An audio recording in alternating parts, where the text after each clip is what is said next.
નમસ્કાર મિત્રો, ફરી સ્વાગત છે મારા વિડીયોની અંદર। આજના વિડીયોની અંદર આપણે વિષ્ણુ વિન્યાસમ નામની એક ફિલ્મ જોઈ છે, તો એનો ફૂલ રિવ્યુ કરીશું। તો વિડીયોને અંત સુધી જરૂર જોજો। વિડીયો પસંદ આવે તો લાઈક, ચેનલને સબસ્ક્રાઇબ કરવાનું તો ભૂલતા જ નહીં। તો ખાસ કરીને આ એક Telugu romantic comedy drama film છે, જેની અંદર આપણને કોમેડી અને સાથે સાથે રોમેન્ટિક સીન થી ભરપૂર ફિલ્મ છે, જે તમને શરૂઆતથી અંત સુધી જોડીને રાખે છે। ખાસ કરીને આની અંદર તમને શ્રી વિષ્ણુ અને નયન સારિકા મેન એક્ટરની અંદર જોવા મળે છે ને ખાસ કરીને બંનેના નામ એટલે કે વિષ્ણુનું નામ વિષ્ણુ હોય છે, શ્રી વિષ્ણુનું નામ વિષ્ણુ હોય છે, સાથે સાથે નયન સારિકાનું નામ આની અંદર જુન્નુ હોય છે। હવે આ બંને શું છે, તો ખાસ કરીને વિષ્ણુ જે એક જ્યોતિષ અને ન્યુરોલોજીમાં માનનારો જુનિયર લેક્ચરર છે, જે પોતાનું છે ને જીવન નંબર અને જાતક પ્રમાણે જ પોતાનું ચલાવે છે। ત્યારે જ્યારે ખાસ કરીને જુન્નુ નામની જે નયન સારિકા છે એ નામની છોકરીના પ્રેમમાં પડી જાય છે, અને ત્યારબાદ તેને ખબર પડે છે કે આની કરતા તો વધારે તકલીફ તો આ છોકરી નામ જ છે। તો ખાસ કરીને આ છે ને એના કરતા વધારે સિચ્યુએશન પ્રમાણે જોવા જઈએ ને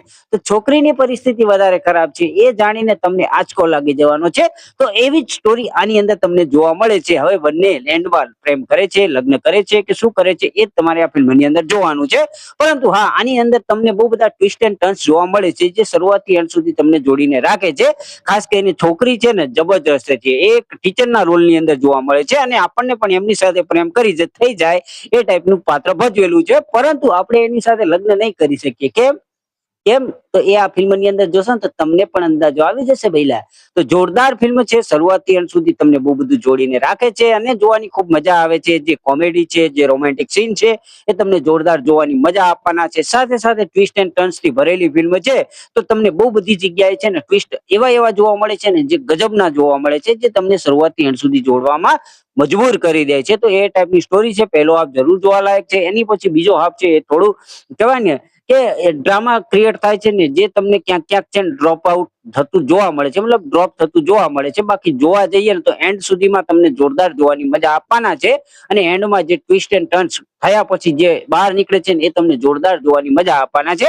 આની અંદર બધાની એક્ટિંગ જબરજસ્ત છે, સાથે સાથે બધાની એક્ટિંગની સાથે સાથે બેકગ્રાઉન્ડ સ્કોર પણ સારો છે। ગીતો આવે છે પણ ગીતો મને ખાસ પસંદ ના આયા, બાકી બેકગ્રાઉન્ડ મ્યુઝિક પણ સરસ છે। સાથે સાથે જે એન્ડનો સીન છે ને ગજબનો છે, જે એને કહેવાય ને કે એન્ડમાં જે વરસાદ પડતો હોય છે ને જે એની છોકરી મતલબ એ છોકરી છે બેભાન થઈ જાય છે, એ સીન છે ને ગજબનો છે, તમને જોરદાર જોવાની મજા આપવાના છે। બાકી ઓલ ઓવર જોવા જઈએ તો વિષ્ણુની કોમેડી જબરજસ્ત છે, સાથે સાથે નયન કહેવાય ને કે નયન સારિકા છે ને એ એટલી ક્યુટ છોકરીનું પાત્ર ભજ્યું છે ને જબરજસ્ત જોવાની મજા આપવાની છે। ટૂંકમાં જોવા જઈએ તો આ ટાઈપની ફિલ્મો ખાસ કરીને અંધશ્રદ્ધા અને જાતક ને કહેવાય ને કે માનતા હોય એવા માટે જોરદાર જોવાલાયક ફિલ્મ છે, અને એન્ડમાં શું થાય છે ને એ તમને જોરદાર જોવાની મજા આપવાના છે। આની પહેલા પણ આપણે એક ફિલ્મ જોઈ હતી, ખાસ કરીને એ ફિલ્મની અંદર પણ એવું જ કંઈક જ્યોતિષીનું હતું, જે ખાસ કરીને આપણે જોયેલી છે। તો ખાસ કરીને આની અંદર પણ એવું નથી, પણ આની અંદર નંબરનો લોજિક જબરો બતાવ્યો છે, જે તમને શરૂઆતથી જોડીને રાખે છે અને બહુ જ મજા આપે છે। ઓલ ઓવર જોવા જઈએ તો ફિલ્મ જોવાલાયક છે, જેને જોઈ છે કમેન્ટની અંદર કહેતા જજો। બાકી વિડીયો પસંદ આવ્યો તો લાઈક કરવાનું ભૂલતા નહીં, ચેનલને સબસ્ક્રાઇબ કરવાનું ભૂલતા નહીં। તો મળીએ છીએ આવતા વિડીયોની અંદર, ત્યાં સુધી બધાને જય શ્રી કૃષ્ણ અને જય માતાજી।